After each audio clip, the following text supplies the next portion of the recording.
الله الرحمن الرحيم وبه نستعين وهو خير ناصر ومعين.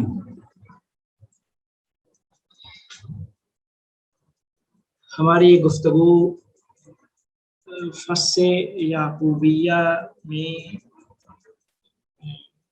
ابن عربی نے جو موضوعات پہ گفتگو کی ہے ان کے متعلق ہماری بحث چل رہی تھی. تو پچھلے سیشن میں ہم نے عرض کیا تھا کہ ابن عربی نے فصل یعقوبیہ میں دین کے 3 معنی بیان کیے ہیں. دین کا ایک معنی انقیاد، جزا اور عادت.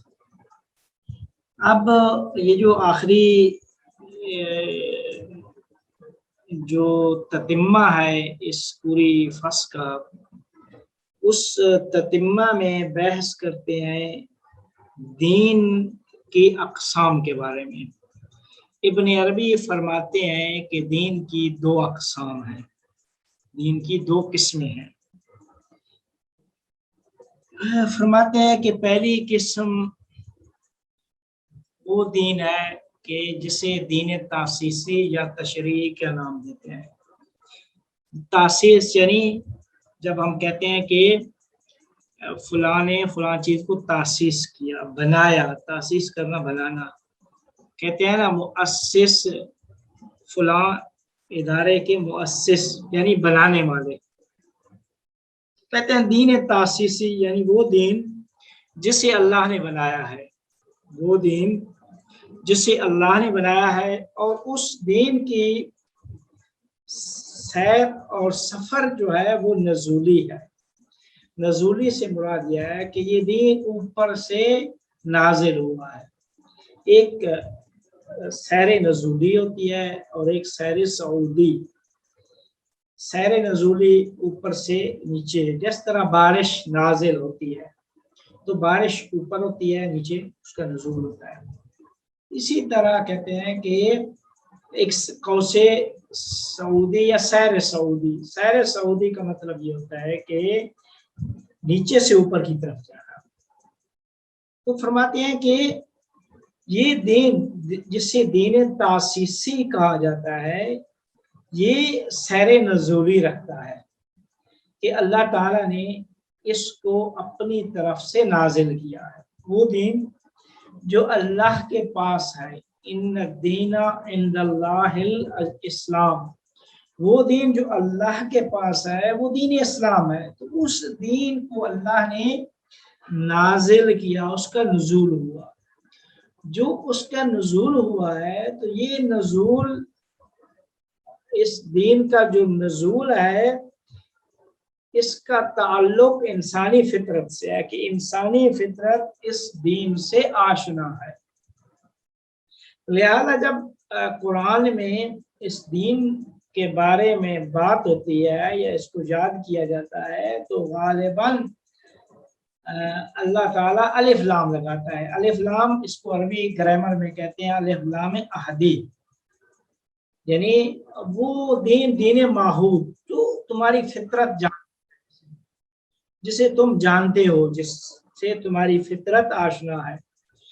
تو اسی وجہ سے کہ وہ دین جو اللہ کی طرف سے ہے اور انسان کی فطرت اس پہ گواہی دیتی ہے، تو یہ دین معقول اور دین متعارف ہے. تو بس وہ طبقات جو ایسا دین معرفی کرتے ہیں کہ جو فطرت انسانی کے خلاف ہے، تو ویسا دین وہ اللہ کی طرف سے بھیجا ہوا یا بنایا ہوا دین نہیں ہے. وہ دین جو اللہ نے بنایا ہے وہ سیر نزولی رکھتا ہے اور اس کا تعلق اور اس کی آشنائی انسانی فطرت سے ہے. تو فرماتے ہیں کہ اسی وجہ سے الف لام لگایا جاتا ہے. تو جس طرح فرمایا ان الدین عند اللہ الاسلام، یہ دین کے اوپر الف لام لگا دی. تو کہتے ہیں یہ جو الف لام کا مطلب یہی ہوتا ہے کہ وہ دین جو معہود اور متعارف اور تمہاری فطرت آشنا ہے اس سے. تو فرماتے ہیں بس دین تاسیسی وہ دین ہے جسے اللہ تعالیٰ انسانوں کی ہدایت اور انہیں دنیاوی اور اخروی کمالات تک پہنچانے کے لیے بھیجا ہے۔ تو فرماتے ہیں کہ اس دین کے ابلاغ کی ذمہ داری انبیاء کی لگائی ہے، لہذا یہ دین جو دین تاسیسی ہے یہ تحمیلی نہیں ہے۔ تحمیلی نہیں ہے یعنی اس میں کسی قسم کی زورگوئی نہیں ہے کہ کوئی کہے کہ نہیں اس کو حتمن کیا ہے آپ نے اس کو قبول کریں، اس طریقے سے یہ بات کہتے ہیں یہ دین تحمیلی، یہ ٹھوسنے والا دین نہیں ہے، یہ وہ اللہ کی طرف سے دین ہے کہ جس سے انسانی فطرت آشنا ہے۔ تو فرماتے ہیں کہ چاہے وہ آشنائی دانش کے اعتبار سے ہو یا انسان کی باطن کی گرائش سے اس کا تعلق ہو، لہذا اللہ تعالیٰ الف لام معرفہ سے یاد کرتا ہے، الف لام لگا دیتا ہے، ان الدین فرماتا ہے۔ تو فرماتے ہیں کہ اس دین کا جو کلی نام ہے وہ اسلام ہے، اس دین کا جو کلی نام ہے وہ اسلام ہے، اور یہ وہ اسلام ہے کہ آدمیوں سے جس کا تقاضا کیا گیا ہے، انسانوں سے جس کا تقاضا کیا گیا ہے، اور تمام انبیاء ابراہیم و یعقوب و تمام انبیاء کا توصیہ اور وصیت بھی اسی دین کے بارے میں تھی۔ قرآن میں ہے نا، یا بنی لا تموتن وانتم مسلمون، سورہ بقرہ میں، سورہ آل عمران کی متعدد آیات ہیں۔ پھر یوسف بھی اسی یعقوب کے وصیت سے ہی خدا سے چاہتے ہیں، توفنی مسلما والحقنی بالصالحین، اللہ مجھے مسلم بنا کر اسلام کی حالت میں مجھے اٹھانا، والحقنی بالصالحین، مجھے صالحین کے ساتھ لاحق کرنا۔ تو فرماتے ہیں کہ اس دین کا کلی نام اسلام ہے۔ تو فرماتے ہیں اس ابن عربی اس اسلام کو تمام انبیاء کے درمیان مشترک چیز جانتے ہیں کہ جو عبارت ہے اللہ تعالیٰ پہ ایمان رکھنے سے اور آخرت پہ ایمان رکھنے سے۔ تو فرماتے ہیں کہ اسلام یعنی کامل طور پر اللہ کے کردار اور رفتار میں احسان کی طرف متوجہ ہو جانے کا نام اسلام ہے۔ فرماتے ہیں کہ بس اس دین اسلام میں سب مشترک ہیں، سب اسلام ہے، سب کے بعد جو بھی اللہ پہ ایمان اور آخرت پہ اعتقاد رکھتے ہیں وہ کیا کہتے ہیں، اسلام کو قبول کرتے ہیں، اس کا مطلب ہے کہ وہ مسلم ہیں۔ تو فرماتے ہیں کہ جو چیز ادیان کے درمیان فرق کا باعث بنتی ہے وہ شریعت ہے، شریعتوں کا اختلاف، احکام کا اختلاف جو ہے وہ ادیان کے متفاوت ہونے کا باعث بنتا ہے۔ فرماتے ہیں کہ جس طرح دین یہود ہے، دین عیسائیت ہے، اسی طریقے سے پھر دین پیغمبر ہے۔ تو فرماتے ہیں کہ لِكُلٍّ جَعَلْنَا مِنْكُمْ شِرْعَةً وَمِنْهَاجًا، فرماتے ہیں کہ ہر ایک کے لیے ہم نے قرار دیا ہے شریعت کو۔ شریعہ کہتے ہیں عربی میں نہر کو، شریعہ ایک چھوٹی نہر ہوتی ہے، اور دین کی مثال دیتے ہیں کہ دین ایک سمندر ہے جس سے چھوٹی نہریں نکلتی ہیں، تو سمندر میں سارے نہریں جا کر سمندر میں جمع ہو جاتی ہیں، تو وہ سمندر وہ دین مشترک ہے، اور یہ شریعتوں کی مثال کیا ہے، وہ ان نہروں کی طرح ہے۔ تو یہ نہر شریعہ اسی وجہ سے شریعت کہا گیا، کیونکہ عربی میں شریعت الفرات یعنی وہ نہر کو کہا جاتا ہے، شریعت۔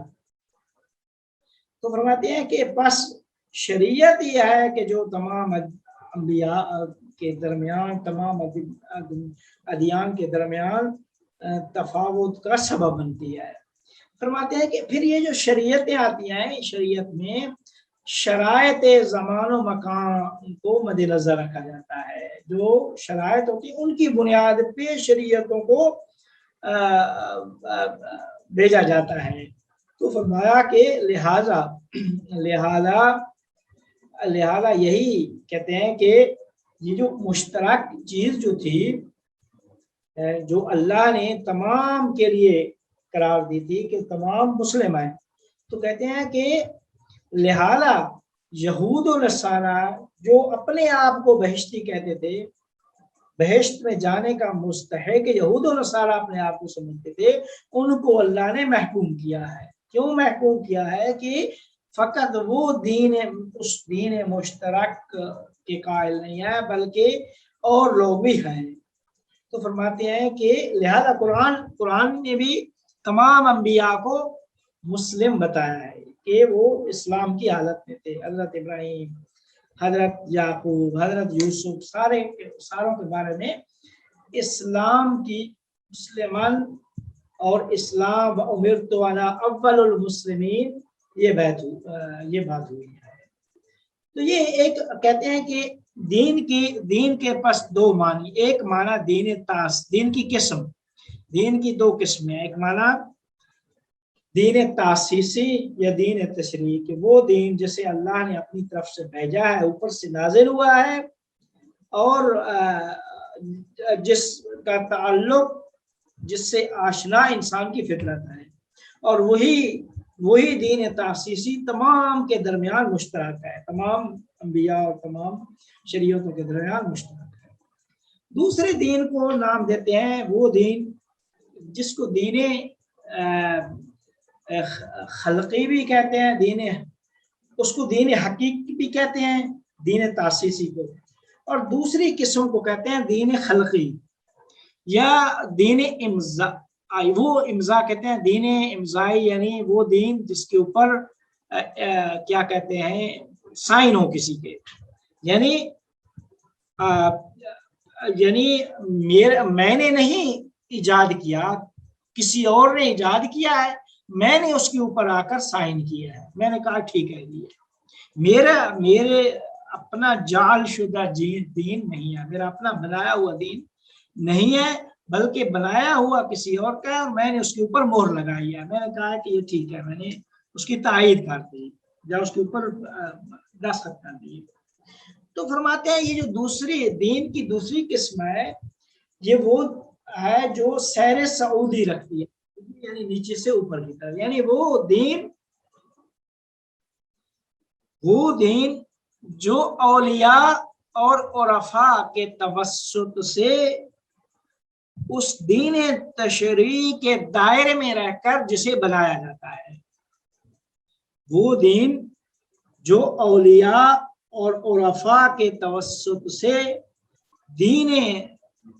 دین و شریعت کے دائرے میں رہ کر جسے بنایا جاتا ہے، اور جب بناتے ہیں تو اللہ اس کے اوپر کیا کہتے ہیں اللہ کے سائن ہو جاتے ہیں۔ تو فرماتے ہیں یہ کون سا دین ہے؟ کہتے ہیں یہ وہی دین جو دین خلقی ہے اور بنایا ہوا عرفاء کا ہے، یہ وہ روحانیت ہے، یہ وہ روحانیت ہے جو کہ سورہ حدید کی آیت نمبر 27 میں جو ابن عربی نے جس کی تفسیر کیا ہے، تو فرماتے ہیں کہ اللہ تعالیٰ نے مسیحیت میں اور مسیحیت کی اتباع میں طریقت کو دین خاتم میں تائید کیا ہے۔ تو فرماتے ہیں کہ دین تاسیسی کے برخلاف کہ جو اللہ کی طرف سے انبیاء کے اوپر نازل ہوا ہے اور ان کے پیروکاروں کو اعلان کیا جاتا ہے، لیکن یہ جو دوسری قسم کا دین ہے یہ وہ دین ہے جو خواص کا ہے، اہل سیر و سلوک کا دین ہے، کہ اہل سیر و سلوک نے جنہیں اختراع کیا ہے، ایجاد کیا ہے۔ تو فرماتے ہیں کہ اہل سیر و سلوک نے ایجاد کیا، لیکن شریعت کی طرف سے بھی کوئی خاص دستور نہیں پہنچا، یا یہ ہے کہ اہل سلوک اپنے ان خواص دستورات اور قوانین کو شارع کی طرف، شریعت کی طرف نسبت نہیں دیتے ہیں، اگرچہ شریعت کی طرف سے اس کے متعلق نہیں ہے۔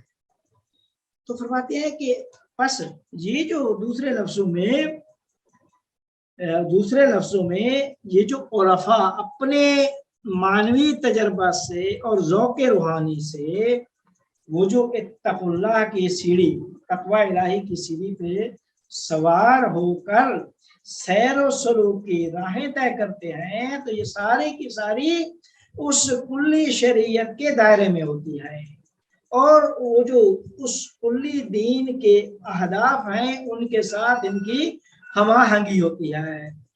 تو فرماتے ہیں کہ ہم آہنگی ہوتی ہے، فرماتے ہیں کہ لہذا ان کو اس بدعت کے زمرے میں بھی نہیں شمار کیا جاتا۔ بدعت وہ ہوتی ہے کہ جو دین میں نہ ہو، دین الہی میں نہ ہو، دین تشریعی، دین تاسیسی میں نہ ہو، اور آپ اس میں داخل کر دیں۔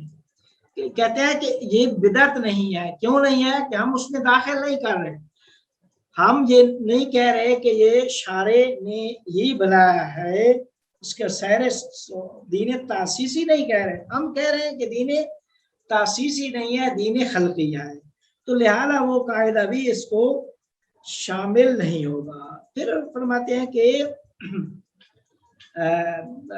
کچھ اس دین کو اختراع کرنے کے جو کچھ قواعد ہیں اہل معرفت کے توسط سے، عرفاء کے توسط سے یہ دین جو ابداع کیا جاتا ہے، اس کے کچھ قواعد کو بھی ذکر کیا گیا ہے۔ کہتے ہیں کہ قواعد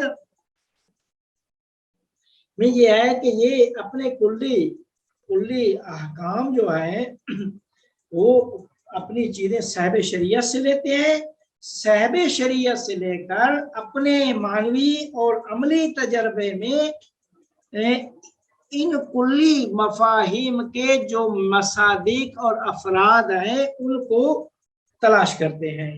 تو کہتے ہیں کہ اپنے جب یہ تحلیل کرتے ہیں تو اب ان کے اس نظریے اور اس نقطے کی تحلیل میں ہم 3 مہم نقطے بیان کریں گے۔ ان کا یہ کہنا کہ ہمارا یہ جو اہل عرفاء اور اہل معرفت کا دین خلقیہ ہے، یعنی وہی رحبانیت، یہ رحبانیت دین تاسیسی کے خلاف نہیں ہے، اس سے ہم آہنگ ہے، شریعت کی طرف بھی ہم نسبت نہیں دیتے، اور یہ بدعت بھی نہیں ہے، لیکن اس کی جو ہے نا وہ کچھ کیا کہتے ہیں قواعد جو ہیں وہ جب اس کو تحلیل کرتے ہیں اس نقطے کو، تو 3 اہم نکات اس کے بارے میں بیان کرتے ہیں۔ کہتے ہیں کہ یہ ابداع ہم نے جو دین کو ابداع کیا ہے، یعنی ابداع کا مطلب ہوتا ہے یعنی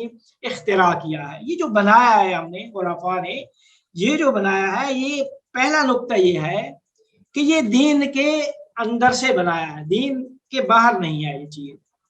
تو ہم اس کا جو قاعدہ کلیہ ہے وہ شریعت سے لیتے ہیں، ٹھیک ہے، قاعدہ کلیہ شریعت سے لے کر اس کے مصادیق کو، جو اس کے افراد ہیں، کلی اس قاعدے کے جو افراد ہیں وہ ان کے اوپر ہم منطبق کرتے ہیں۔ تو کہتے ہیں بس کیونکہ کلی اہداف کو اللہ تعالیٰ نے بیان کر دیا ہے، تو ان کلیات کو جزیات پہ منطبق کرنا کے لیے کچھ اللہ تعالیٰ نے حدود بیان کیے ہیں، تو لہذا کہتے ہیں کہ وہ جو حدود ہیں ہر ایک کے لیے آسان نہیں ہے، اس کلیات کے دوسرے مصادیق کو کشف کرنا یہ عارف کامل کا کمال ہے۔ عارف کامل جو دین شناس ہے، نہ ہر وہ مدعی جو عرفان کا دعویٰ کرتا ہے اور سالک ناکامل ہے، جو کامل سالک نہیں ہے، ٹھیک ہے، اس طرح کہتے ہیں نہیں ہے، جس طرح وہ پھر فرماتے ہیں کہ پھر نقطہ فرماتے ہیں کہ ہر شے کا علم اس کے اہل سے لیں، لہذا فقہ میں کہتے ہیں، فقہ میں صوفی غیر فقی اور تصوف میں فقیہ غیر صوفی کی طرف رجوع نہیں کرنا چاہیے۔ فقہ میں وہ صوفی جو فقی نہیں ہے اس کی طرف نہ رجوع کریں، اور تصوف میں وہ فقیر جو صوفی نہیں ہے اس کی طرف رجوع نہ کریں۔ تو کہتے ہیں کہ یہ وہ طریقہ ہے، اس کو عرفان تربیتی کا، اس کا جو کیا کہتے ہیں ہم صاحب شریعت سے متعارف اور معمول طریقے سے نہیں لیتے، اس کی کلیات ہیں ہمارے پاس، ان کلیات سے اس کی جو جزیات ہیں ان کو ہم خود کشف کرتے ہیں کشف و شہود کے ذریعے سے۔ تو فرماتے ہیں کہ یہ وہ طریقہ ہے کہ جو اللہ کی طرف سے خاص لوگ اللہ کی طرف سلوک کرتے ہیں ان کے لیے اللہ نے یعنی انتخاب کیا گیا ہے، لہذا عام لوگوں کے لیے نہ ضروری ہے اور نہ ہی مطلوب ہے۔ بسا اوقات ممکن ہے کہ عام لوگوں کے لیے گمراہی کا باعث بن جائے، لہذا فرماتے ہیں کہ کہتے ہیں کہ بعد نے پھر ابن عربی کی جو فصوص ہے نسخے میں کہتے ہیں کہ الگ طریقت نبویہ میں جو بات آئی ہے تو کہتے ہیں کہ طریقہ نبوی کی پھر انہوں نے خود اپنی طرف سے ابن عربی کی کلام کی تفسیر کر دی کہ یہ جو عرفانی دین ہے یہ ان تکالیف ان ذمہ داریوں پر مشتمل ہے جو کیا کہتے ہیں انبیاء کے توسط سے ہمارے پاس جو ذمہ داریاں آئی تھی یہ ان سے زائد ہے، لیکن ان کے ساتھ اس کی ناسازگاری بھی نہیں ہے۔ تو پس پہلا کلیہ ان کا پہلا نقطہ یہ ہے کہ یہ جو دین رہبانیت ہے اس دین رہبانیت کو پہلا نقطہ یہ ہے کہ ہم نے دین کے اندر سے لیا، یہ دین سے باہر نہیں ہے، یعنی دین تاسیسی کے سے باہر نہیں ہے، اس کا کلیات ہم نے دین تاسیسی سے لیے ہیں، اس کی جو جزیات ہیں کلیات کو جزیات پہ منتقل کرنے کے لیے جزیات کو ہم نے عرفان اور عرفان عملی سیر و سلوک کے ذریعے سے کشف کیا ہے۔ یہ ان کا پہلا نقطہ۔ دوسرا نقطہ فرماتے ہیں کہ یہ اہل سلوک اپنے اس راستے کو اس طرح طے نہیں کرتے کہ اس شارع کی طرف سے صاحب شریعت کی طرف سے اس کا کوئی خاص دستور ہم تک پہنچا ہے، ویسے اس کو طے نہیں کرتے، نہ ہی اس کی جزیات کو شریعت کی طرف نسبت دیتے ہیں۔ جو جزیات ہیں کلیات کو دیتے ہیں لیکن جزیات کو شریعت کی طرف نسبت نہیں دیتے، لہذا وہ بات وہ قاعدہ اور وہ قانون بھی ان کے اوپر لاگو نہیں ہوتا کہ جب شریعت کی طرف نسبت نہیں دیتے تو جو چیز شریعت کی طرف میں نہ ہو اور شریعت کی طرف نسبت دے دیں تو وہ بدعت ہے۔ تو کہتے ہیں ہمارے اوپر وہ بدعت کا قانون بھی لاگو نہیں ہوتا۔ تو فرماتے ہیں کہ ہمارا دعویٰ یہ ہے کہ ہم نے اس راہ کو آزمائش کیا ہے اور آزمائش کر کے ہم سلوک اللہ اللہ تعالیٰ کی طرف جانے کے لیے فائدہ مند اور ایک اچھا راستہ پایا ہے۔ تو کہتے ہیں کہ لہذا وہ قوانین وہ اعمال جیسے لوگوں سے دوری، خلوت، چلہ نشینی، اذکار، ان کی خصوصیات، کیفیت، کمیت کے اعتبار سے، لباس کا پہننا، اس کے آداب، کھانا پینا، بہت سارے جو احکام ہیں جو چیزیں عرفان کیا کہتے ہیں عملی میں بیان کی جاتی ہیں۔ تو کہتے ہیں فرماتے ہیں کہ بعض وہ چیزیں ہیں کہ جو کیا کہتے ہیں لوگوں نے اپنی طرف سے گاڑ لی ہیں تو ان کا تعلق نہیں ہے شیخ کامل کے ساتھ۔ تو فرماتے ہیں کہ بعض البتہ چیزیں جو ہیں اس تصوف میں بعض اس کے احکام وہ مختلف فی ہیں، بعض فرقے قبول کرتے ہیں بعض فرقے قبول نہیں کرتے، وہ اجماعی نہیں ہے، لہذا کہتے ہیں کہ شرائط خاص قسم کی باتیں اس کے لیے شرائط بیان کیا۔ مثلا کہتے ہیں کہ محفل سما بعض تصوف کے فرقے قائل ہیں بعض قائل نہیں ہے۔ تو فرماتے ہیں کہ ہم نے یہ جو راستہ